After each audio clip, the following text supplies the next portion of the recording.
Welcome back to the Fantasy Football Breakdown, ladies and gentlemen. We have another week of fantasy football. It is week 10 of the fantasy football season, which means everybody is questionable. We're going to do our best to give you some good lineups. We got a couple buys this week.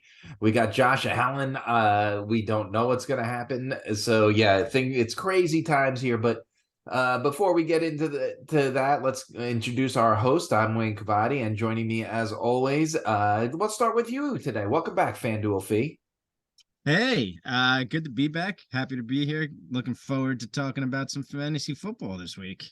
Yeah, that's what we're here for. And joining us from North Carolina, as always, is the one and only Mike Dunton. Dunton, welcome back. How are you? Are we talking about American football or are we talking about football? Because we're only a week away from the World Cup. Yeah, nobody cares about that. The whole world cares about it except America. Right. I said in this country, but that's our country. They named their team today and everything. All right. Yeah. And is it good? I mean, come on. It should be good. This is supposed to be, it's the youngest team playing in the World Cup this year. Yeah. All the teams playing were the youngest team. I don't have high hopes. Well, like I said, we do have a lot to talk about this week, so let's just jump right into it with this week's first down. Buy it or bullshit. We'll get started with, I would like a little credit here, gentlemen, because 2 weeks ago I asked you if Frank Reich should be fired, and both of you said no, it wasn't on him. And then last week we circled back and we talked about it, and it was still not on him. And guess what happened? He said he was fired.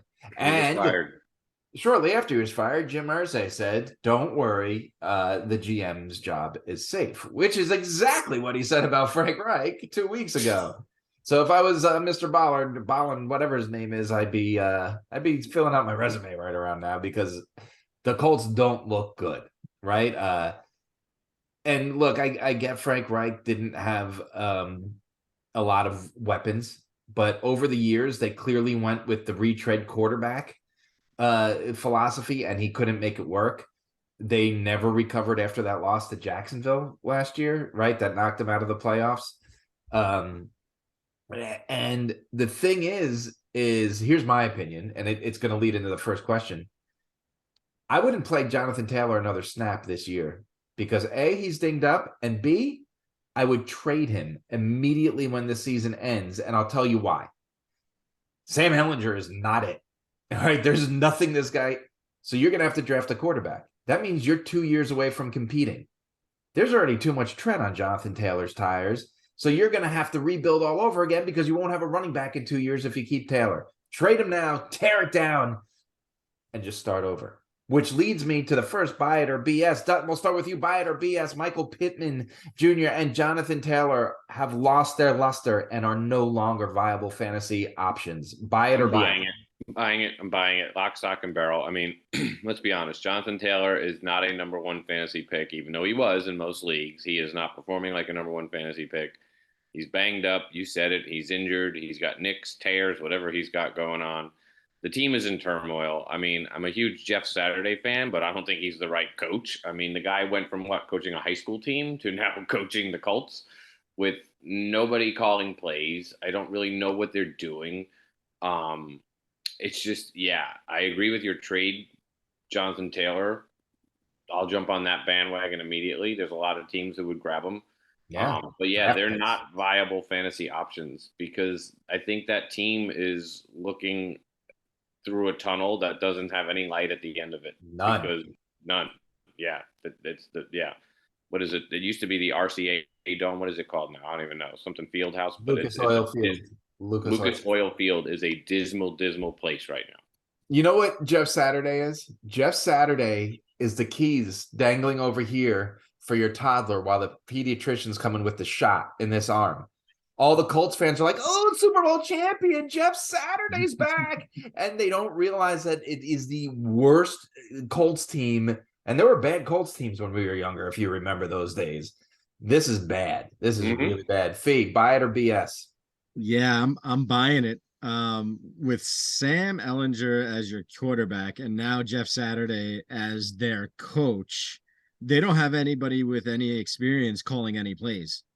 Their offense is not one for fantasy, and it's certainly not one for real life. There's no way you can start anybody on the Colts offense with any sort of confidence at all for the rest of the season. Yeah. And look, Ellinger isn't Kenny Pickett, right? Ellinger wasn't the guy in waiting. Ellinger was he was the third string quarterback 2 weeks ago. He wasn't even ahead of Nick Foles, right? And now so it's not like they handed it over to the guy. Let's see what we have here. They handed it to the guy that can lose them the most games. And that's what he's doing a very good job of, because he can't do a lot well. But let's talk about someone that is doing well. Fee, we'll start with you. Buy it or BS? Justin Fields can be trusted on a weekly basis in fantasy football. I am absolutely buying this. His running ability alone brings you a safe floor. The guy has run for over 60 yards rushing in the last 3 weeks alone. Not to mention he's been throwing the ball well also. Their offense looks very good. It's almost like he's turned a corner now. And while their running game is a bit suspect because you don't know who's going to get the ball between Montgomery and Khalil Herbert, I don't think it matters because he's running the ball himself, and he's certainly spreading the ball around through the air. So I love Justin Fields. I love what I've seen from him recently. I didn't know this was going to be him in the beginning of the year. So I was kind of off of him, but he's definitely turned that corner, and you can absolutely trust him for the rest of the year. Sutton. Oh, I'm totally buying it. I mean, and if you're a dynasty league owner, make sure you have Justin Fields at the end of the year, because he will be a top 5 quarterback next year. Yeah. There's no doubt about it, because like we talked about last week, the Bears have a ridiculous amount of money coming up in cap room. They're going to totally focus on their offense to build a team around Justin Fields. So yeah, 100% I buy that he's he's probably a top 5 fantasy quarterback the rest of this year. And he put up 50 something points in our league last week. So yeah, absolutely. You buy the fact that Justin Fields can be trusted. Yeah. And if you have Justin Fields on your team, here's something that's going to make you happy. He plays the Lions this week and the Falcons next week. And guess who the worst 2 fantasy football quarterbacks defenses against the quarterbacks are? So he has juicy matchups. Now, question for you both. That's not part of the buy or BS, but throw it out there. Are we looking at like a Cam Newton kind of guy here who's just too physical at a running back and you're worried about getting injured? Because he's not a guy that takes a slide. He's going to go at you. Or do you have any injury concerns about that? Fee, you're nodding no. No. I do have injury concerns, but not Cam Newton wise, because he's a very different style of runner. Yeah. He's not nearly as big as Cam Newton was. He's not plotting the way Cam Newton was. He's much more maneuverable and kind of sly about it. So while any running quarterback, and we've seen it in the past for sure, any running quarterback is going to have injury risks that comes along with that. But the way Justin Fields runs and how quick and kind of shifty he is, I kind of doesn't bother me as much as it would another like Cam Newton style type of runner. Dutton. He's also a better thrower than Cam Newton. That was always a knock against Cam Newton, and especially after he came back from that injury, he couldn't throw the ball at all. I mean, Justin Fields has a much better arm, and he's more accurate than Cam Newton. So yeah, and Fee said it. I think he will quickly learn, and I think the Bears will quickly get in his ear and say, get out of bounds or slide, because you're not going to take hits. And he'll learn. I think he's got it. He's got it all to be a really dynamic quarterback in the NFL. Yeah. All right, moving on. We talked about it earlier. Justin Fields. Josh Allen has an injury. We know it is his elbow. We know it's his UCL. We still don't know how severe it is. It's day to day right now is what they're saying. And let me point something out to all our listeners and both of you as well. With the new Twitter blue, there's about 800 fake Adam Schefters out there that paid for their check mark. So you have no idea what the actual report is. You have to check like 75 sources to find out what the actual source is. But we do know, we can confirm that Josh Allen has a busted elbow of sorts. We don't know how bad it is. He could still play this week. If not, it's Case Keenum, I believe, right? Mm-hmm. Put that aside. Let's say Josh Allen is healthy. Dutton, we'll start with you. Buy it or BS. The Bills are not the team that we think they are. I'm BSing it. They've had a lot of injuries on defense. Let's be honest. Josh Allen lost that game on Sunday, and he admitted it. I mean, he said when your quarterback plays like garbage, you're not going to win games, and he played like garbage. He had a bad interception in the first quarter. He had a bad interception later on. There's still a dynamic offense. Their defense is going to get healthier, and I still think they are a solid team that as long as he is healthy, and he might miss this week, and I think, it's definitely something to keep an eye on. But if you have Josh Allen in December healthy, the Bills are a team to be reckoned with. So I think they are the team with it. We think they are. Fate. Yeah. So while I agree with about 75% of what Dutton said, I'm buying that they aren't the team that we think they are. And part of the reason is the injuries that they have. And I know you put the caveat, well, what if Josh Allen is healthy? They still have injuries elsewhere, all along that defense, and kind of offensively. But the fact of the matter is, Josh Allen is hurt, and even if it's not a bad injury, it looked bad. Okay, Yeah. and so I don't know if he's going to even be playing 100% healthy. So if he plays, and they say he's fine, I'm not buying that so much. Yeah, I mean, he may be 75%, 80%, but I think he needs to be 100% in order for that offense to kind of flow. And I don't know. I know that he made mistakes and he owned up to it last week, but now he's injured, and I have a lot of questions about the Buffalo Bills going forward. And throughout the rest of the season. I mean, I think they should make the playoffs easily, and that definitely should happen, but I'm not sure that they're going to be able to be a Super Bowl team like they want to be, and like they were scheduled to be at the beginning of the year. So yeah, I definitely have questions. Doesn't it seem like Josh Allen always makes the mistakes in the games they need to win, though? Look, he's a great fantasy quarterback. The guy's going to get you 25 points without trying. Even this week, if he plays unhealthy, he'll find a way to get 25 points. But I'm talking, like, doesn't it seem like reality that Josh Allen kind of just makes those mistakes when they play? Like, they lost to the Dolphins. They lost to the Jets. These are the teams you need. Sure, you could beat up on the other teams, but don't you need to beat the teams I know we're drifting from fantasy now, but don't you need to beat the teams in your division to be the Super Bowl? But here's the funny thing, right? Beginning of the year, the AFC West was going to be the most dominant division in football. Right. And the AFC East is probably the hardest division in football right now. The Jets are much improved. The Dolphins are a force to be reckoned with. Even the Patriots are 4-5, and they're not. Their defense is amazing. The Patriots, right? So yeah, I mean, I don't know if he makes all the mistakes, because you watch him in that Chiefs game, he played amazing. You watch him in other games, so I think it's just a matter of. It's the old caveat of, does a team play down to their competition and play up to their competition? And that's what the Bills are dealing with right now, right? They get up for the games they should get up for, and then it's like, oh, it's the Jets. But no, you can't do that. You got to be up for every game. And he didn't look good against the Packers the week before. And I know the Packers have a good defense, but he did not look good. And he made similar mistakes in that game too. And there's no injury tag there. I don't know. I think the Bills, I'm with Fee on this one. I think there's a lot of question marks. Let's move on. Dameon Pierce is running away with Rookie of the Year. Fee, buy it or BS? BS. I think Dameon Pierce is absolutely an amazing running back, and he's playing out of his mind. We still have half the season to go here, so we'll see what happens. But I think it's a lot closer than a lot of people think, and I think Chris Olave has to be in the conversation for what he's doing in New Orleans with the cast of characters he's got around him. Dutton?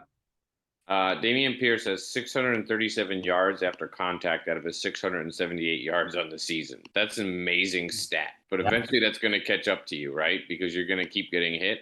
Maybe And there's another guy running away with it, and his name is Kenneth Walker III. I mean, Yeah. like, on a team that nobody expected to do anything, let alone be in first place in their division. So I don't think he's running away with the Rookie of the Year. Does he win the Rookie of the Year? Possibly, but he's not running away with it. Yeah, I mean, look, Damian Pierce is great.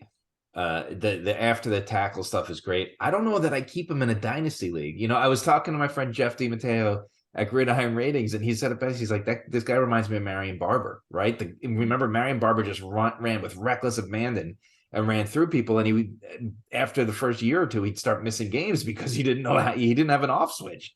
Right. And I feel like if you're in a dynasty league and you tie this guy up for like 5 years, you're in trouble in 2. Just because of how hard he runs. I got a question. In redrafts, was Damian Pierce drafted? Oh yeah, he was. He was a 5th rounder. ADP was about 4th or 5th round. Because you got to remember, he was the hot guy. Remember, they named him. He wasn't drafted to play, and then about the second week of the preseason, he blew up for that huge game, and then all of a sudden they're like, he's going to be the starter in Houston and the only guy, pretty much. Right. And that's when his ADP went woo, and he's living up to it. But yeah, I do agree that there's definitely more in the conversation, especially Ken Walker, who's just been great the last few weeks. I like this next question. Buy it or BS? Dunton, start with you. Matt LaFleur's hot seat is hot, but it shouldn't be. Buy it or BS? I'm gonna BS it, but it's a lukewarm seat only because they were supposed to be a lot better. But at the same time, what did they expect when they literally put 0 weapons around a Hall of Fame quarterback? Zero weapons. And now those 0 weapons are negative weapons because most of them are banged up and injured, right? Yeah. Partly because I really think Aaron Rodgers has quit on this team. I mean, his demeanor on the sidelines looks like a guy who doesn't want to be playing football right now. I wouldn't be surprised if they start the Aaron Rodgers is going to retire at the end of the season talks very soon. I wouldn't be surprised if they say, hey, let's see what Jordan Love has to offer because we drafted him in the first round. Apparently, he's a really good quarterback, according to reports coming out of practice, but who knows what that translates to the game. I don't think it's Matt LaFleur's fault, and his record over the last 3 seasons are a huge safety net for him to not be on the hot seat. But his seat is lukewarm because it's the Packers, and there's an expectation there of them being a lot better than they are. Fake. To answer Dutton's question, what were they thinking about not putting anybody around Aaron Rodgers? I think they were thinking, let's not put anybody around Aaron Rodgers so we can push him out of here. Be like, listen, this is what we're going to do until you get the hell out of here. Right? After all the contentiousness that's been going on between the two of them for the last couple of years, I think that's the answer. It's like, hey, we're not going to do anything to help you. Good luck. And if you don't like it, you can leave. Yeah. Or retire or whatever it is. And I think that's what's happening. I agree with everything else Dutton said. I'm kind of buying that Matt LaFleur's hot seat is hot, but I also agree that it shouldn't be, right?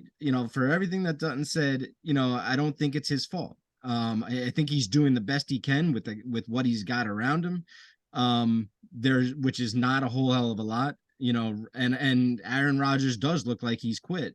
Yeah. And you can't win games when the quarterback and the guy that you're supposed to be carrying this team doesn't want to be there or is not playing up to his potential, regardless of what guys are around him. They have 2 really good running backs. They should have some semblance of a running game, but when you can't throw the ball, it makes it really hard, right? And their offensive line gets hurt every week. They lose another guy in their offensive line. The receivers are glass. Right. 2 things I want to add to just really backing up with both of you. I do think his seat is hot. I don't think it should be. It is Green Bay. There are expectations there. They have a raucous fan base. And if you have a season like this, which is very uncharacteristic in Green Bay, heads will roll. And I don't think it should be LaFleur, but there could be a gut reaction from this team at the end of the season, and I think his hot seat is hotter than it should be. Yeah, but also remember the Packers are very similar to the Steelers, right? I was just going to bring up Mike Tomlin, right? Because last year, look, there's no doubt in my mind, Mike Tomlin, right now he's got to win 7 of 9 games. or else he'll have his first losing season of his career. That's amazing. Right. Last year, I think there was no doubt in my mind, management went to him and it was like, look, your life is going to suck. We're not going to hold you accountable, but you will not bench Ben Roethlisberger. Right. Right. He's going to finish his career as Steeler. I don't care what happens this year. We'll start over next year. And he still finished 8-8 or whatever, 9-8-7, whatever the crazy records are, and didn't have a losing season. He's still figured out a way to win with noodle arm Ben. But and now he's got a lot of nice pieces in place. And he did pull Mitch Trubisky, which is why I think he would have pulled Ben Roethlisberger if he was allowed to. I don't think he was allowed to. And I think he had the caveat of look, the media is probably going to say you're going to get fired. You won't. You do not bench Ben Roethlisberger. But that's just kind of my conspiracy theory that I always felt was going on last year. Anyway, Dunton, to you. For what? We already talked. You were saying something about the Steelers. Oh, just in the fact that, the Steelers and the Packers are those organizations who are patient, right? They're not those organizations that like to pull triggers fast. I mean, the Mike McCarthy firing a couple of years ago took everybody way off guard because they fired him in the middle of the season. But there was a lot more going on there. He had lost that team and, the whole thing. I don't think LaFleur has lost the team. I think Rodgers has lost the team. I really do. And, I don't know. It's just, Fee, you're right. Maybe the Packers sabotaged themselves on purpose to get rid of him, to get him out the door. And there's a team down in Florida who will gladly take on an old quarterback that's a soon-to-be Hall of Famer because they're about to have one that's going to retire, but they have weapons around that one. And Tampa Bay will take him, which was my plan 3 years ago when they signed Tom Brady, was they're going to sign Tom Brady, and then when they're done with him, they're going to sign Aaron Rodgers at an old age, and that's clearly what they're going to do next year. So be ready for that. But that's a good segue because speaking of Mike McCarthy, the last buy it or BS, Fee, OBJ is a Cowboy by the end of the week. Do I have to talk about this? Yes. I hope not. I really hope not. I can see it kind of. They could probably use another receiving weapon, after CeeDee Lamb and Gallup. Noah Brown, I don't think is really going to be that guy.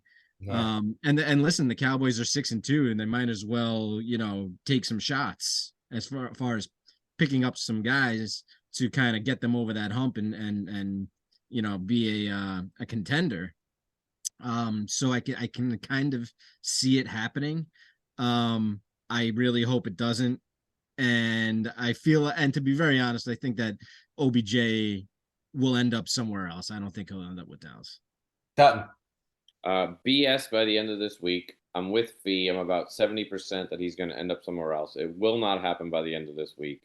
If he does sign with the Cowboys, it'll be the week of Thanksgiving. So it's all the talk leading into the Cowboys Thanksgiving game. Okay. He will not be a Cowboy at the end of this week. I could buy that. Okay. So we got a viewer question from new listener, Mark. It was a good question. We were talking about it today. Everybody knows if you have Kelsey or a healthy Mark Andrews or a Goddard now, if you have those guys, you're starting them. What the hell do you do after the top 4 or 5 tight ends? Fee, you have your hand up. Yeah. The answer is pray. Right. Who? Just think about it off the top of your head. Who are some tight ends outside of those names that we named that you can honestly trust on a weekly basis? You can't. You look at a matchup. You can. Yeah, it's really all about matchups and trying to kind of pick the guy that's going to go against the defense that's really bad against tight ends. There's a few that more often than not are good options. I'd say Pat Freiermuth is probably one of those guys. Yeah. And maybe even Tyler Higbee, but you're gonna get weeks where they come up with nothing. And yeah, it's just kind of picking and choosing at this point. You're just going to have to play the percentages and play, the matchups like Dunton said. So I think another thing you got to look at is you brought up Freiermuth and Higbee, both for that matter, are areas where there's not multiple tight ends or at least relevant multiple tight ends. Freiermuth is going to get all of the tight end targets. Higbee's going to get all the tight end targets. You look at Tampa Bay, all of a sudden you got a nightmare, right? There's like 7 guys, tight ends out there running around, and you don't know who the guy's going to be. Same with, I mean, you could even say the Saints. If Troutman gets healthy, all of a sudden you got Johnson, Troutman, and then idiot lining up in there. What's his name? Tim Tebow Jr. lining up at tight end. Yeah. So like those are the teams that I stay away from. So I think like the Freiermuths are that next tier. Even Gesicki, a guy that we love here, they throw to Smythe just as much as they do to Gesicki. No Gesicki. I know. You just got to stay away from him. I think you got to look at the guys like that Fee said, and those guys that are in one where they're the dominant tight end, where they are the Travis Kelce, but they're just not Travis Kelce. Dutton, what do you have to add? Yeah, I mean, like Kate Otton's going to be a popular pickup this week, but Tom Brady's going to throw it him one time now. You know what I'm saying? Like, yeah, it's like, yeah, you gotta look at a matchup. You gotta look at who is playing. Does that team that the quarterback is throwing to have a lot of offensive weapons outside of a good tight end, right? Do they have banged up? Like, I mean, what's his name? Robert Tonyan's a great pick for the Packers right now because he's pretty much the only guy the Packers can throw the ball to. But yeah, it's a hard call because does that flip the coin? Is that who you line up against now is Tonyan? Because I'd rather put my linebacker or my safety on Tonyan and say Christian Watson beat me. Because you're right. You're stone hands. I will let Aaron Rodgers throw you the ball 10 times because you're catching it once, right? Like right. Valid point. Fire back. Take him out of the game. So yeah, I think it's a tough matchup look. Yeah, I think it's easier to pick a kicker than it is a tight end these days. 100%. So let's move on. Let's move on to Calvin Ridley's locks of the week. Last week we gave you the Falcons, who have been, I believe they're 7-2 against the spread, and they came through for us. And I see Dunton liked the way that things went last week. So Dunton, we'll start with you. And it's so funny because I totally forgot that I said last week the Falcons are our new Lions, but there's no way the Falcons don't beat the Panthers by more than 3 points. I'm sorry. The Panthers just got waxed last weekend. They're not good at all. They have nothing to bring to the table. They're literally playing for the number 1 pick. And are they moving to South Carolina or not at this point? Yeah. Like, yeah, the Falcons are a surprise team this year. I mean, as much as we like to bag on them on this show, they are actually playing decent football even when they lose, right? And I don't think they lose this week. And I think they cover the 2.5. Look, they lose games because Mariota does one bad bonehead thing a game. Right. That's really why they're losing games, and everything. And it's like you said, they're in every game to the wire. Mm-hmm. Fee. I really like the Chargers plus 7.5 going against San Francisco. I think he's nuts too. Wait, what? You think I'm nuts? Yep. Okay. I know what you're gonna say is that you think I'm nuts. Is what I was gonna say. But let me tell you why. The Chargers, you were just talking about the Falcons. I know the Falcons are not gangbusters, but they are a good team. The Chargers just beat them last week by 3 points without any receivers. And I know that San Francisco's defense is one of the top defenses in the league. But Herbert tends to just keep the Chargers close in games. And while they'll probably lose this game, I really like the Chargers getting the 7.5, and they're getting that hook on the 7. So yeah, I'm gonna run with the Chargers this week. Yeah, I just don't know if they don't have any receivers again against that Niners defense. But it's like you said, when you get the hook on the 7, now all of a sudden it's 2 scores you got to win by. So it does change things up a little bit.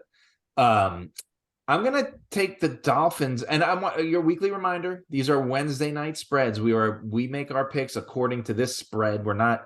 We can't play the line changing and say, so this is the spread we're picking. It's Wednesday night. The Dolphins are given 3.5 to the Browns. I just really like the Dolphins offense right now. I don't think there is a team that could stop them. I don't. That wide receiver combo, we're looking at Marvin Harrison, Reggie Wayne, right? Like it's a whole nother level, and they can't be stopped. And now what we saw last week is that they have 2 good running backs, right? Jeff Wilson did very well in his first appearance. I think Tua is a good quarterback, and I think they win this game by at least a touchdown. Their defense has obviously struggled, and teams hang around the Dolphins, but I think they win this one by more than a field goal. So that's my pick. Isaac Bruce and Torrey Holt. That's another good one. Yeah. Tyreek Hill has 76 receptions and 1,100 yards, and they're only in week 10. Yeah. And Jalen Waddle's not far behind. Right. It's crazy. Okay, I'm good locking in the Falcons. I mean, they're about as surefire bet as you get these days, and it's the Panthers. I don't understand why it's only 2.5. I think it's a gift. Because I think they're in. Are they in? Yes, they are. Carolina. That's why. And maybe it's going to be a sloppy game. We're supposed to get rain here. I don't know, but it still doesn't matter. If it's a sloppy game, it makes it even harder for the Panthers to do anything. Yeah, especially with Sam Darnold back, and they're saying he might see some time. That's advantage Falcons if Sam Darnold's going to come in the game. Yeah, I'm good. Fee, you good locking in the Falcons? Yeah, I'm good. I'm good with the Falcons. Let's do it. All right, then let's move on real quick to an abbreviated version. Fee said he doesn't have a big list this week, but we will move on to Fanduel Fee's Stacks of the Week. Yeah, this week, there's a lot of very expensive players this week. Pricing is very tight. There's not a whole lot of value. So roster construction is going to be big, and it's going to be interesting because there's really not a whole, you can't just jam in guys like you could previously. Here's what I like at the top of my list. Justin Fields, love him this week against Detroit. The way he's playing is just there's no way Detroit can stop him by any means. And I feel like Justin Field is the play on FanDuel this week. He's 8,300. I think he's the third or fourth quarterback salary wise. You can pair him with Chase Claypool. I'm okay with that. I know he's fairly new still. Or Darnell Mooney.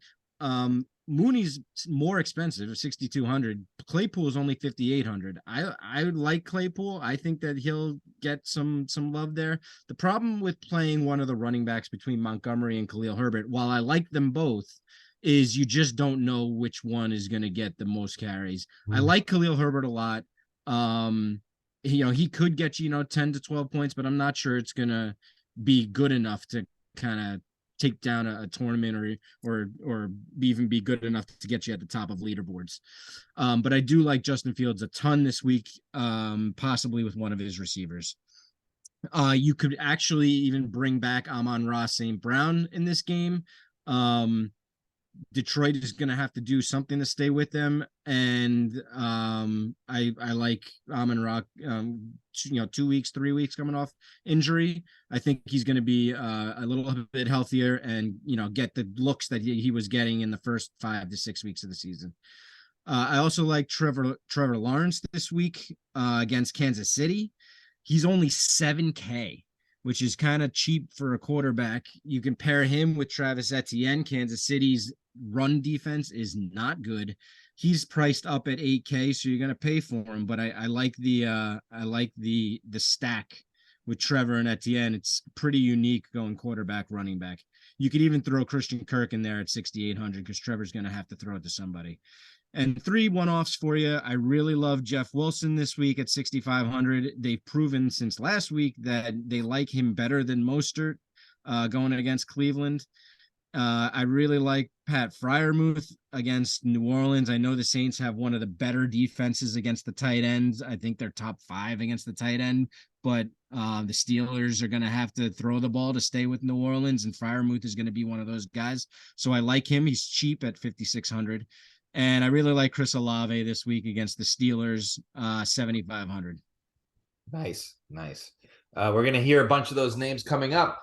But before we start our starts and sits, we have to put Mr. Dunton on the spot and call him out a little bit. I'm going to tell you why.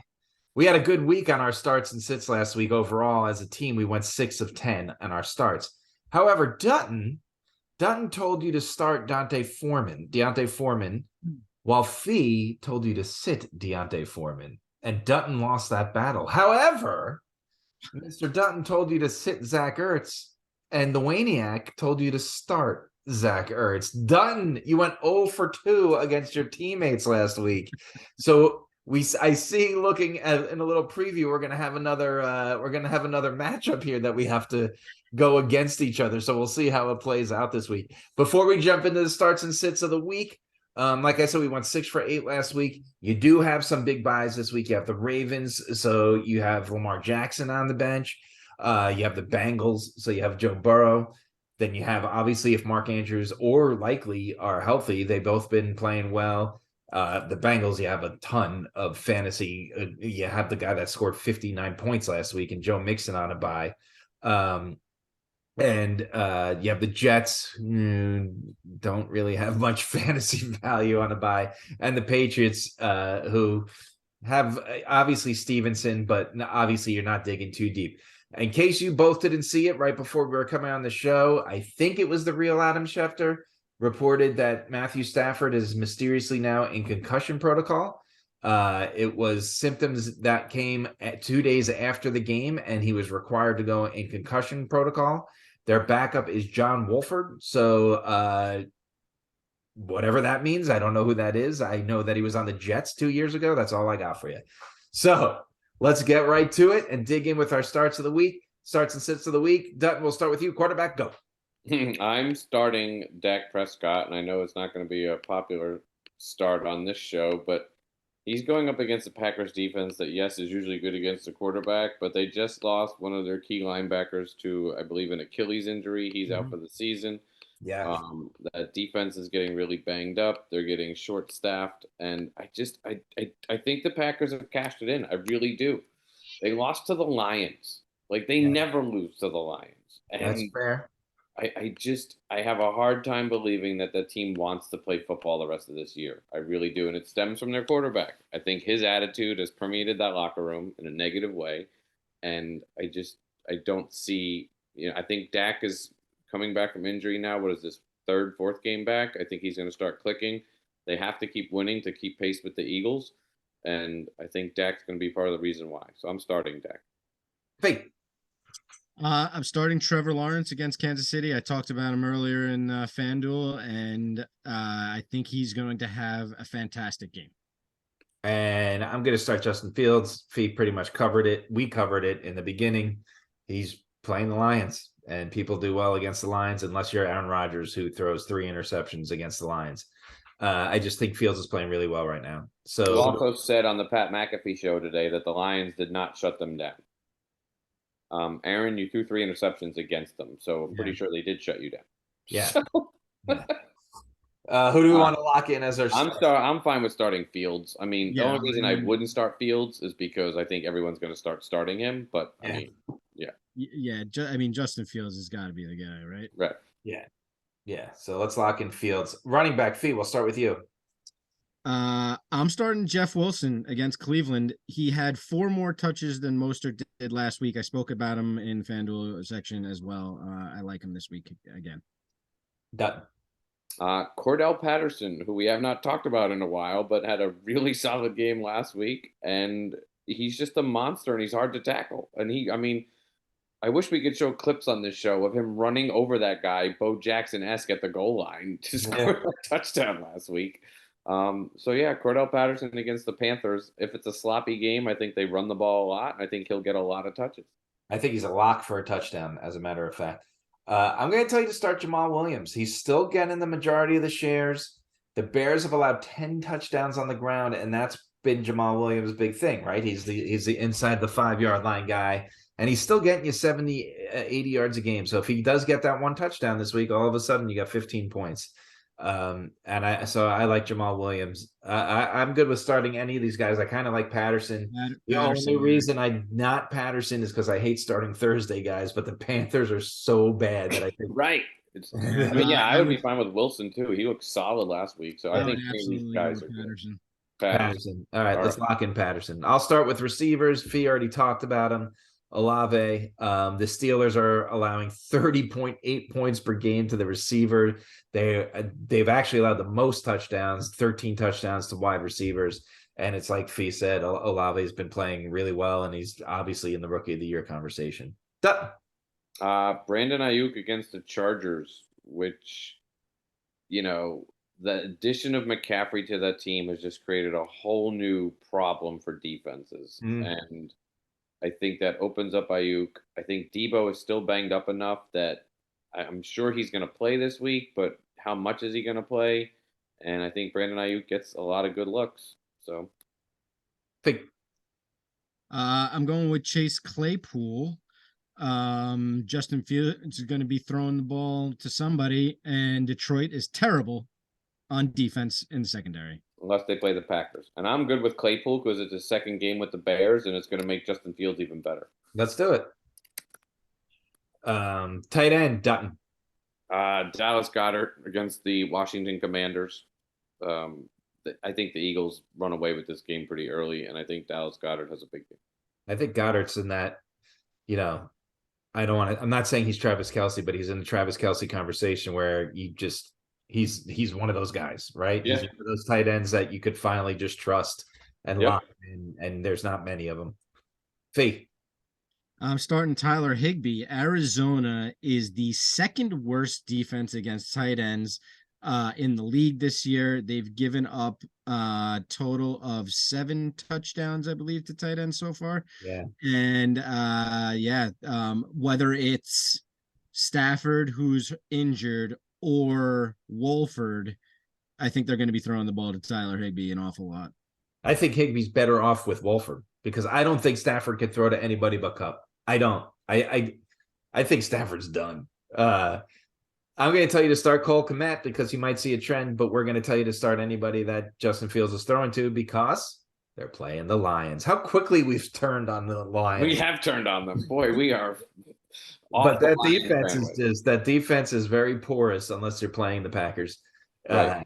So I just think, and I'm not saying I don't think the Lions can hang because they do it offensively. It's just that they allow a lot of points. So I say Cole Kmet, but obviously, I mean, I'm good locking in Goddard. Sure. Or Kmet. I mean, it's really up to you guys. Yeah, I don't care. Let's do Goddard. Yeah. So if he messes up, we can yell at our Eagles fans. So let's review our starts of the week. Quarterback, it's Justin Fields. At running back, it's Cordarrelle Patterson. Wide receiver, it's Chase Claypool, and then Dallas Goedert at tight end. Let's move on to sits of the week, and I'll start because I have Dutton's start of the week, and it's Dak.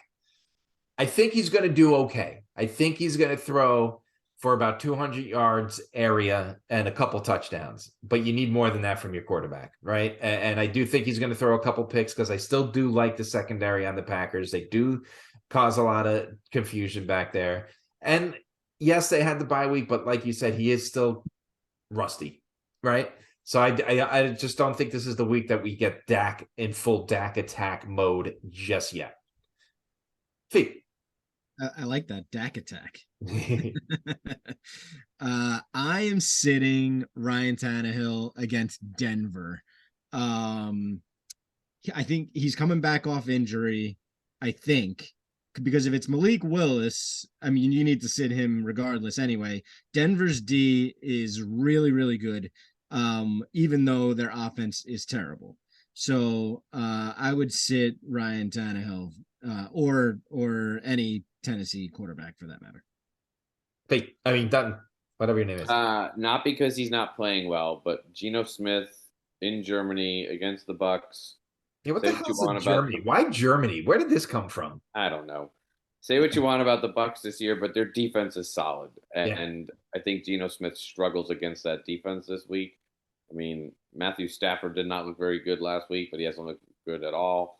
I mean, the Bucks defense, again, say what you want about them, but that's the only reason that they've been in games that Tom Brady finally figured out how to win one last week. So I'm sitting Geno Smith only because he's going to have like 200 yards and a touchdown and an interception or two. It's not going to be a huge day for Geno Smith.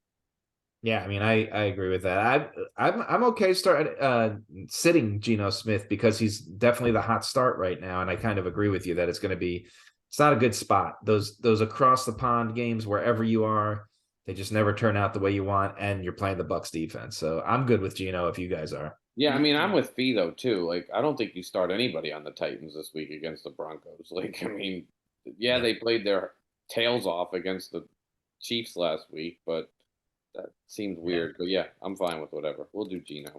Just because, like you said, Wayne, it's he's a hot start. So Yeah. this week he's not going to be that good. Yeah. Dutton, why don't you keep it going with running backs? Aaron Jones against the Cowboys. He's banged up, and Micah Parsons is going to feed off of that banged up offensive line. Oh yeah, sure is. Fee, it looks like you agree. Yeah, well, we got the same thing here, Dart. I got the Green Bay running backs, any of them. I'm going to tell you to sit James Conner. When I looked at this game, I honestly don't think the Rams will win another game this entire season. But the problem is, I don't think the Cardinals will win another game this season. So they're playing each other. So someone has to win. But I don't think. Wait, James do they? Conner, Can't they end in a tie? Yeah, they could die. I guess. The Rams defense has only allowed 3 touchdowns on the ground. And as you know, I'm not a believer in James Conner. I haven't ever been. He's 100% touchdown dependent, and you're going against one of the best fantasy defenses touchdown wise. So James Conner's my sit of the week. I would even go so far as making it AJ Dillon because of Aaron Jones's injuries. I feel like this is going to be like an AJ Dillon week, and everyone's going to jump on him. But I'm good with, if you want to say Green Bay running backs, however you want to say it, we could say it. I'd say Green Bay running backs. Okay. Yeah, Dallas's D is the 3rd best run D in the league. Yeah. I'm going to start with receiver. I'm going to tell you Mike Evans, and I'm going to go with what Fee said last week on Seattle. Their secondary is really good, and he told you to sit DeAndre Hopkins, who came out guns a-blazing and disappeared.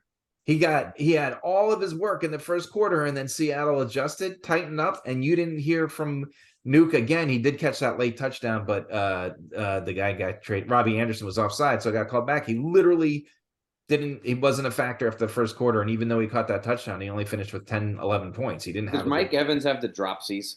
He does. He has to, right? He can't catch anything right now. There's something, yeah. Ever since that long, right. Yeah. It's like a Chuck Knobloch thing, right? Yep. Like it's in his head.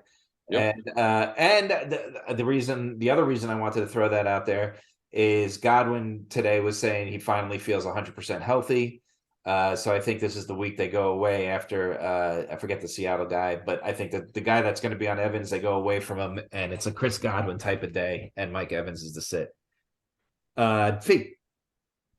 I am sitting Deontay Johnson against the Saints. He just hasn't done much at all this year. He's just kind of been that, 7, 8, 9 point guy. Yeah. The Steelers offense really hasn't gotten a whole lot done. So I'm sitting Deontay Johnson. Dark. I have a theme here. I'm sitting Alan Lazard, who's banged up against a strong Cowboys defense, and I think they're going to force, like you said, they're going to force Aaron Rodgers to throw the ball to stone hands, and Alan Lazard will be covered if he's playing. So yeah, I'm sitting Alan Lazard. I'm good with any of these guys. I say Mike Evans. Let's do it. Dropsies Evans. Tight end Dunton, we'll start with you. Yeah, I mentioned him before. He's going to be a hot commodity this week on the waiver wire because he caught the touchdown to win the game. But Cade Otton, just because you said it, Wayne, Tampa Bay has like 9 tight ends. Yeah. It doesn't matter who's on the field at the right time. So I'm sitting Cade Otton. I don't blame you. Fate. I'm sitting Dawson Knox this week against Miami. Josh Allen's injury. They're playing the Vikings, Fee. They're playing the Vikings? Mm-hmm. Why did I say? I don't know. I don't know why I said that. But regardless, I don't like the Bills tight ends this week, especially with Josh Allen's injury. Yeah. I don't blame you. And I kind of mentioned it before. I really do like Robert Tonyan, and I think he's in a kind of a good place, but I think that he's the guy you take out and you make everybody else beat, especially because it sounds like Lazard is at best going to be a decoy this week if he plays. Like, he's not going to be a heavily targeted guy. For Varas, a longtime listener of Varas, he's not going to be peppered with targets. That's his favorite expression that we use. So I think they take Tonyan out of this game and make Aaron Rodgers use his receivers to beat them. And that's why I think he's the sit of the week. again, I kind of agree with all these guys. The only reason I'm hesitant about Cade Otton is because he could be the guy, right? We don't know. Now that he caught that touchdown. Right.